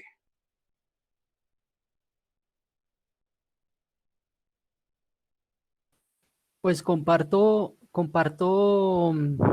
¿se me escucha? Sí, sí, te escuchamos. Listo, comparto en parte como esa sensación de frustración que de una manera un poco jocosa decía el profesor, el doctor Uribe, y es que me surge a mí la inquietud de si es evidente esta falta de infraestructura y no de talento humano en la posibilidad para poder desarrollar la producción de las vacunas dentro del país. Entonces, ¿qué vías podríamos tomar para generar esa voluntad política que ha demostrado ser la evidencia del retraso que tenemos en diferentes sectores, tanto de la industria como en áreas concretas de conocimiento también? Gracias, Jorge. ¿Quién quiere responder? De la profesora Claudia, adelante. Pues, o sea, yo creo que un primer paso es que reconozcamos como qué línea de base tenemos. O sea, como decía la profe Rubiela, tenemos el recurso humano y hay algunas capacidades de producción. O sea, nosotros tenemos laboratorios, por ejemplo, Becol, que es una industria mixta, público-privada, que produce vacunas veterinarias. Aunque sea para aplicación veterinaria, pues existe la posibilidad de aprovechar ese conocimiento y esa capacidad que está ahí instalada para intentar empezar a escalar la producción de vacunas en humanos. Eh, Se podría abrir la posibilidad de pronto una licencia para en los laboratorios de inyectables que manejan productos estériles, hacer el envasado y el producto final para la distribución en el país, como empezar como por esos pequeños pasos, pero con un plan de financiación a corto y mediano plazo para facilitar que eso se dé. Y pues sobre todo ahí yo creo que necesitamos es un cambio de enfoque, eh, de cómo se ve el país y cuál es el papel del Estado en la respuesta a las necesidades de la sociedad. Desde la reforma en el sistema de salud en el que al ministerio se le volvió un mero regulador, o sea, para emitir normas, porque ni siquiera para hacer vigilancia y control, porque eso se delegó en la superintendencia, todo se entregó a las manos del mercado. O sea, las EPS se supone que tienen que competir entre ellas para mostrar cuál es la mejor y que uno la escoja. Entre las IPS tienen que competir para que el asegurador las contrate. Y todo está basado, o sea, todo está basado como en la lógica en que el mercado resuelve, y pues aquí en este caso estamos viendo que no, o sea, que las normas del mercado, además con la parte de propiedad intelectual, pues no funcionan.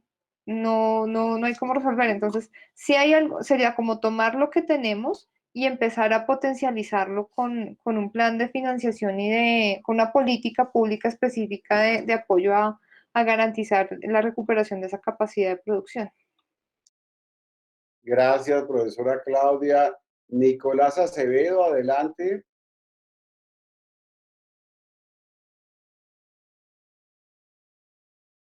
Sí, Nicolás, te escuchamos. No sé, a ver. Estaba hablando con el micrófono apagado. Ah, ya. Eh, Adelante. buenas,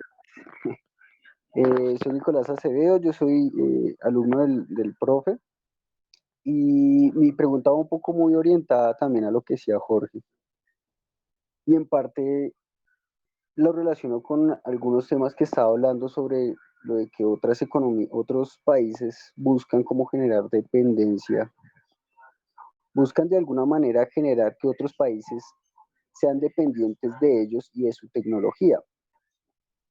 En estos temas de ciencia y tecnología, aquí en Colombia se han hecho varios intentos para generar desarrollo, ¿no? Pero la situación se ve algo trancada, ¿no? En pocas palabras, ahorita sacaron un COMPES de ciencia y tecnología que, si no estoy mal, han criticado bastante. No entiendo por qué bien sobre los objetivos y lo que se debe lograr, pero, pero la pregunta, o sea, como para tratar de concretarla es, ¿cómo podríamos lograr a partir de un sistema no tan ligado al gobierno, sino más bien buscando una manera de difusión de conocimiento para que la gente llegue a él y no solo eso, sino que se proyecte a partir de él generar algún tipo de industria o algún tipo de desarrollo científico y tecnológico? Desde este tema de las vacunas, ¿cómo podría empezarse? ¿Sí? Esa sería básicamente mi pregunta. Sería como algo muy, de una manera como algo creativa, ¿no? Como ideas para empezar a mirar cómo se podría llegar a lograr un desarrollo que la misma comunidad se apropie, ¿no? Gracias, Nicolás. No sé cuál de las profesoras quiera arrancar. Sí, sí, adelante, Ruby, adelante.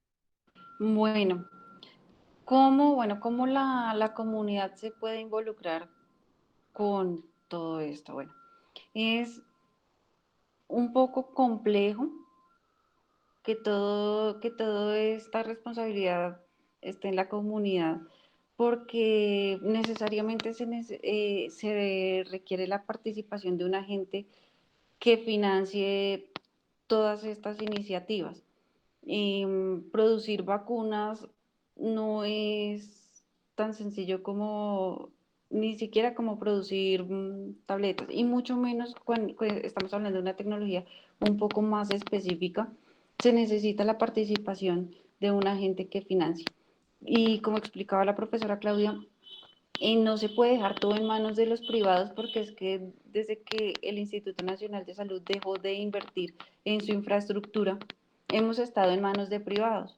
Y ellos no son la solución, tanto así que en este momento los privados no están produciendo vacunas. Los privados en este momento no son los que están interesados en las licencias obligatorias, sino que los que están luchando por el acceso a medicamentos son las comunidades de pacientes, son organizaciones sin ánimo de lucro que tienen dentro de sus objetivos pues investigar sobre el acceso a los medicamentos, como Infarma en este caso. La comunidad pues debe participar estando un poco más informada, pues la comunidad también participa en los procesos, incluso hasta en las elecciones, cuando la comunidad está un poco mejor informada, puede incidir en lo que, en quienes van a finalmente tomar las decisiones. Pero más allá de eso, pues sí debe ser una iniciativa, pues del Estado preferiblemente, porque el Estado es aquel que va a representar a todas aquellas personas que no tienen casi que ni voz ni voto, a aquellas personas que no tienen acceso a medicamentos, que tienen enfermedades huérfanas, porque definitivamente los laboratorios farmacéuticos, pues al ser enfermedades que no son de mayor prevalencia, pues no son rentables. Y en este caso específico de la pandemia, pues ¿quién es el más interesado en inmunizar a su población? El Estado. Y en este momento, pues cada estado actúa como un particular de una manera un poco egoísta, pues primero para satisfacer sus necesidades y con lo que quede, pues ayudar a los demás, aunque esta lucha frente a la pandemia, no se puede decir que vencimos a la pandemia si alguno de los países todavía sigue teniendo problemas de acceso. Entonces, básicamente, ¿cómo puede participar la comunidad? Informándose frente a lo que está sucediendo, y los gobiernos, pues, o sea que las iniciativas frente a la solución de la pandemia, frente al fortalecimiento de la infraestructura, frente a tener, bueno, a producir algún tipo de bienes esenciales, debe ser algo a largo plazo, no puede durar 4 años, 2 años y abandonarlo, desechar todo, porque en esos procesos pues se invierte mucho dinero, y si no es algo continuo, pues termina siendo pues a veces un desperdicio de recursos. Gracias, profesora Rubiela. Otra pregunta la tiene Joseph Poveda. Adelante. Vale, sí, muchas gracias, profesor. Mi pregunta va más acerca de de la remoción de las patentes, bueno, los derechos de patente acerca de las vacunas. ¿Eso no podría, de algún modo, desincentivar a la producción de conocimiento acerca de esto en este campo, de pronto? Profesora Claudia, adelante.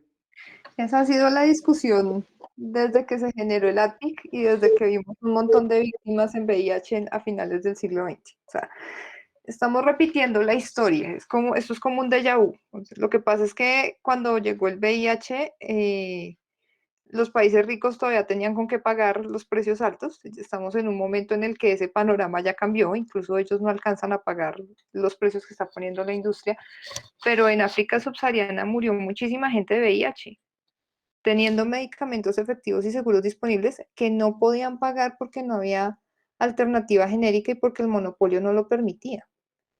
Y a uno no se le puede olvidar que cuando Sudáfrica decidió levantar la mano con Mandela y decir no más, yo voy a proteger la salud de la población, las industrias se unieron para demandar al Estado sudafricano.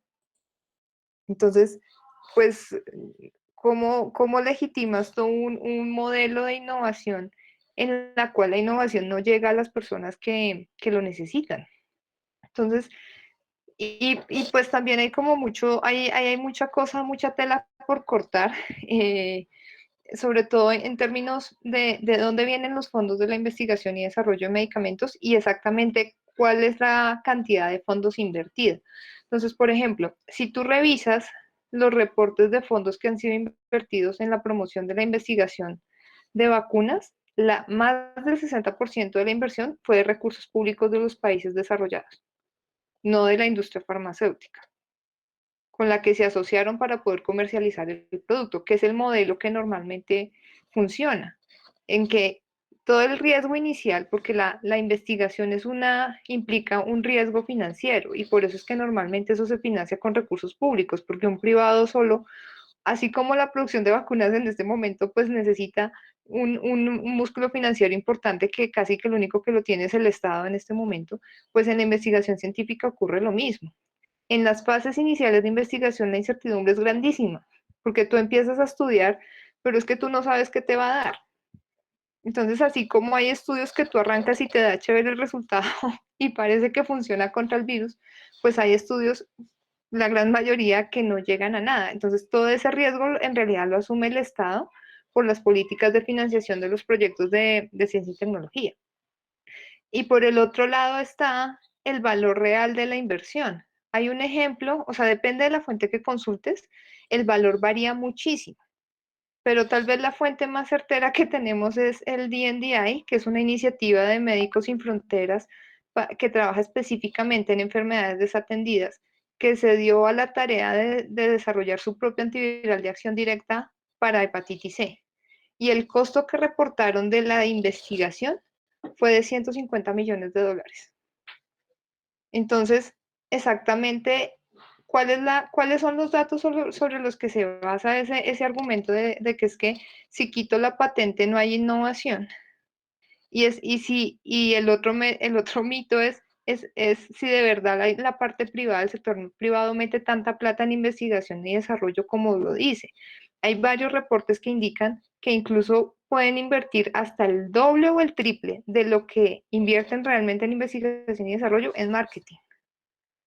Entonces, pues exactamente ahí hay que sopesar muy bien, esa información no es transparente, es muy difícil de localizar, por eso te digo que en cuanto a costo de desarrollo de medicamento, la fuerte más fiable que tenemos es esta de DNDi,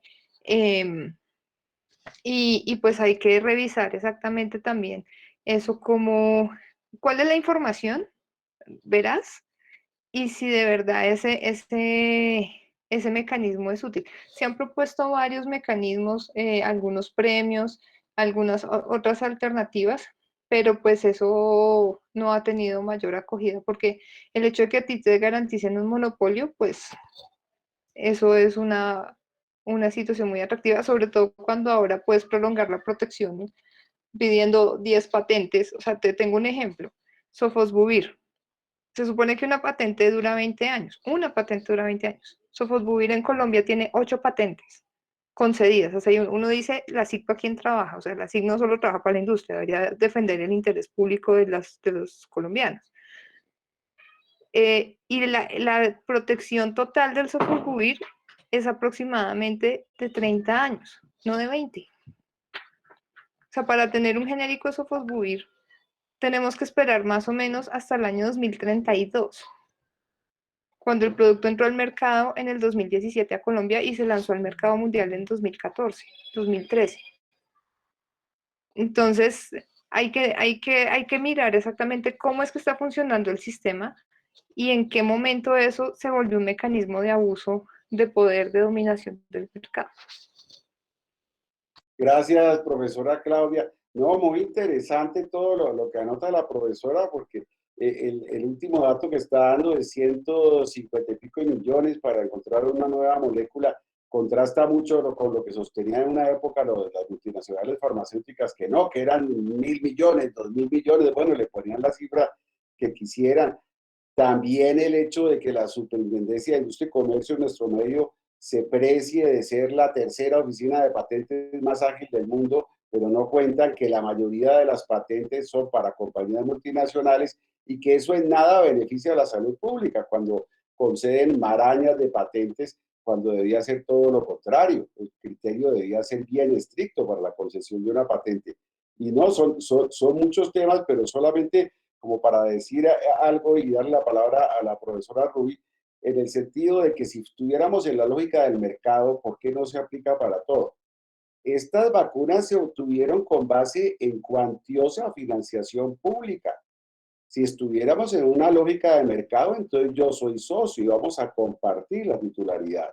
O sea, la titularidad no debía ser solamente del laboratorio farmacéutico, sino también del Estado. Pero no, se da una cantidad de plata, de dinero público para la investigación y el producto final se lo apropia uno de los socios, que es el laboratorio privado. Esa es la base también por la cual se está solicitando la suspensión de las patentes y el que haya ciencia abierta.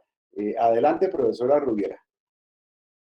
Sí, para complementar un poco también el tema de, bueno, de incentivar o no la innovación, pues tenemos que preguntarnos qué innovación es la que estamos incentivando, porque como dice la profesora Claudia, efectivamente, o sea, la innovación no ya está enfocada a presentar múltiples solicitudes de patentes de lo mismo. Entonces, estamos patentando cosas y diciendo que son innovaciones, cosas que no lo son. Se está trabajando en lo que ya se ha creado y simplemente se buscan o variaciones y que en el sector farmacéutico esas variaciones son la misma molécula, pero ahora va en tabletas o la pongo en otra forma farmacéutica y esas variaciones resultan obvias para un químico farmacéutico que trabaja en formulación y el direccionamiento de esa innovación no está a satisfacer las necesidades de salud de la población mundial,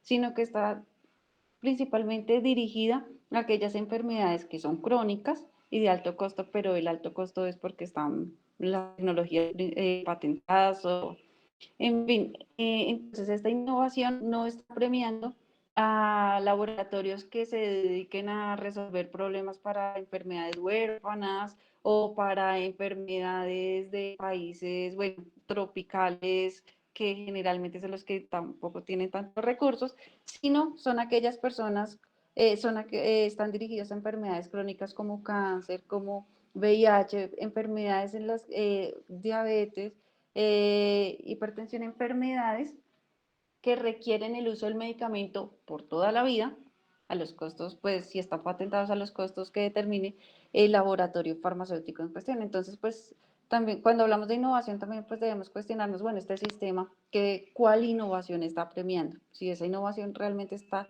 beneficiando a toda la humanidad o simplemente está beneficiando a una parte de la balanza. Gracias, profesora Rubiela. Profesor Genaro Sánchez, un gusto tenerlo acá entre nosotros. Adelante, por favor. Un saludo a a la doctora Claudia, a la doctora Rubiela y a usted, Martín Uribe, por esta maravillosa oportunidad de debatir una cuestión tan actual. Yo simplemente no hago ninguna pregunta, sino simplemente hago una reflexión. Es que el problema en Colombia, en términos generales, surge a partir de la década de 1990. De pronto años anteriores también ya comenzó, usted lo sabe, Martín, que fue con la apertura económica y con el adelgazamiento del Estado. Digamos que esa fue la política que se adoptó en ese momento. Lo que nos importa ahora es el mercado y lo que importa es que el Estado sea simplemente un regulador, pero hay que achicarlo, hay que disminuirlo. Y eso trae consecuencias sumamente graves y en Colombia las ha traído definitivamente. Yo citaba en una reunión que usted me invitó hace unos días, hace unos meses, diferentes normas que hablan de la apertura. Claro, ahora si lo situamos frente a la salud, nos vamos a dar cuenta que una de las víctimas grandes de este sistema neoliberal fueron los medicamentos, fue la salud pública, fue la salud en nuestro medio, en el sentido de que no importa producir en Colombia o que no es necesario producir en el país medicamentos, pero ¿para qué los producimos en Colombia? Que los laboratorios se quieren ir, pues que se vayan, que se queden simplemente aquí casas comerciales, casas de distribución de los medicamentos. De pronto, desde el punto de vista económico, es más rentable importar que producir. Entonces somos víctimas precisamente de esa política, que es más importante, que es más económico para las empresas, que es más económico inclusive para, bueno, en fin, para todas las entidades con ánimo de lucro, es más económico importar los medicamentos que producirlos en Colombia y que están actualizando laboratorios con los costos que eso tiene. Y una de las víctimas grandísimas de ese sistema de apertura económica desmedido fue el Instituto Nacional de Salud, ¿no es cierto? Pero hagámoslo a un lado. ¿Para qué nos ponemos a actualizar los equipos y los laboratorios de esas entidades? Sí, no hay necesidad. Podemos importar biológicos, podemos importar vacunas, podemos importar antiofídicos, en fin. Y obviamente eso trae las consecuencias que actualmente trae, ¿cierto? El Instituto Nacional de Salud en rezago, el país en cuestión de producción de medicamentos hasta cierto punto en rezago, ¿cierto? Y eh, ahora con la pandemia se nos quita el velo y nos damos cuenta del problema tan grave en que estamos metidos por culpa de la transformación de un sistema político. Yo pienso que mucho de lo que ustedes intentan hacer, mucho de lo que ustedes piensan que se debía hacer, ¿cierto? Va a ser muy difícil hacerlo dentro de un sistema que haya adoptado un medio político como que actualmente tenemos en Colombia. Para poder nosotros hacer un replanteo, tenemos que pensar nuevamente en el Estado, en fortalecer el Estado, no achicarlo, sino agrandarlo, pero, de tal suerte que no solamente en cuestión de salud y en muchas otras cuestiones, no solamente sea un regulador, sino que tenga un papel protagónico, un papel importante en la vida económica del país. Para eso se requiere necesariamente un cambio de sistema económico. Si seguimos en este sistema, digamos, con los matices que en un momento se le han dado al sistema, pero sigue siendo el mismo. Es el sistema de mercado, es el sistema de apertura, es el sistema de adelgazamiento del Estado, ¿cierto? Que trae, repito, lo que ya he dicho anteriormente, consecuencias fatales como las actuales, como ha dicho la doctora Claudia y ha dicho la doctora Rubiela, y lo han dicho todos los que conocen estos temas, Colombia no está en capacidad de producir vacunas y no está en capacidad de producir vacunas porque renunció desde 1998 a la producción de vacunas. Eso se debe, repito, a un problema eminentemente político y tenemos que mirar hacia el futuro para que el cambio de política sea una realidad. Muchas gracias, Martín, por esa invitación y muchas gracias a ustedes por haberme escuchado. Muchas gracias, profesor Genaro Sánchez, por su aporte que viene a ser una conclusión de este foro, con una perspectiva que es invitar a la sociedad civil a que nos siga acompañando, a que esté pendiente de todas estas cosas, a que se informe, como decían. En fin, de todas formas, hay que tener la esperanza de que las cosas van a cambiar. Ahorita hay una noticia que es una bomba realmente, que no se la esperaba a nadie, de que los Estados Unidos con la presidencia de Biden estén impulsando a nivel de las Naciones Unidas y de la Organización Mundial del Comercio un impuesto global para las multinacionales. Eso hace unos años era completamente impensable. Y pues acá reivindicar un poco, como decía la profesora Claudia, la institución no está, debe estar al servicio de la sociedad. O sea, la propiedad intelectual no es la propiedad intelectual porque sí, sino debe estar al servicio de la sociedad. Y en este mes de abril, que es el mes de los gaitanistas, pues recordar lo que decía Jorge Luis Gaitán: la economía es para el hombre y no el hombre para la economía. De manera que son las nuevas generaciones realmente las que, empapándose de estos temas, siguiendo estos temas de cerca, son las llamadas para sacarnos de este hueco. No sé si la profesora Claudia, Rudy quieran decir algunas palabras finales o ya dejamos así. Creo que la conclusión del profesor Genaro pues es muy diciente. Sí, profesora Claudia, adelante, iba a decir algo. Sí, profe, yo creo que hay un tema que, pues acá estamos hablando mucho como de la parte de patentes y demás, pero hay un tema que quisiera poner sobre la mesa para una discusión también relacionada con este tema de la construcción de capacidad local, y es el impacto que tiene otra área de la protección de propiedad intelectual, que es el derecho de autor sobre el acceso al conocimiento.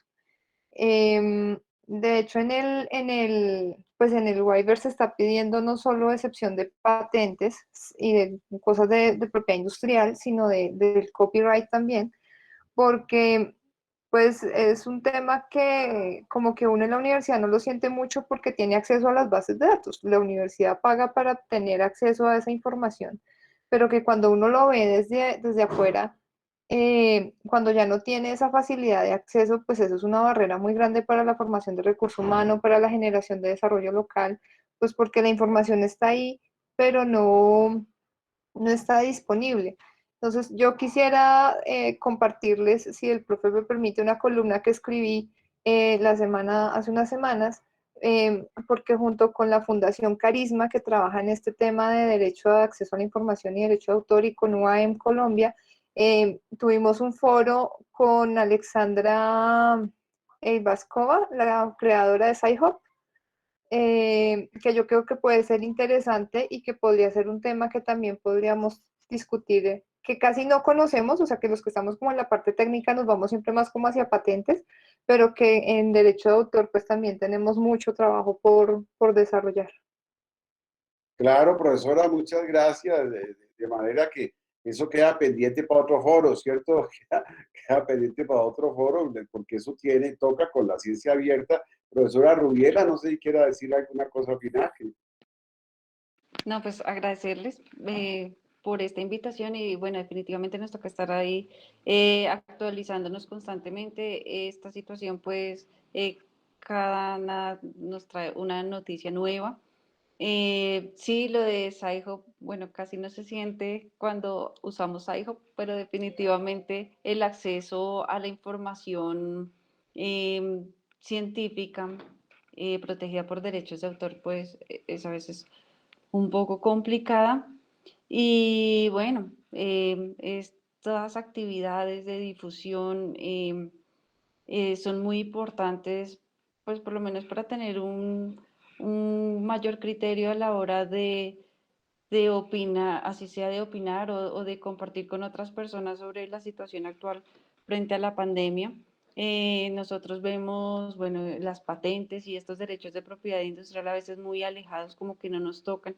Y finalmente, la incidencia de los derechos de propiedad intelectual en el gasto público pues nos afectan a todos y pues cuando no alcanzan los recursos para adquirir los medicamentos o no alcanzan los recursos pues para satisfacer otras necesidades, pues tenemos que pagar más impuestos. Es necesario que pues cada vez más personas conozcan más de estos temas, que se empapen, pues para que entre todos podamos lograr algún cambio. Muchas gracias, profesora Rubiela, profesora Claudia Vargas, a todos los asistentes, al profesor Genaro Vargas, Genaro Sánchez también por su participación al final. Y entonces será hasta la próxima, porque el tema sigue y ojalá las circunstancias hayan mejorado. Muchas gracias, una feliz tarde para todos. Gracias. Gracias, profe. Buena tarde para todos. Gracias, feliz tarde.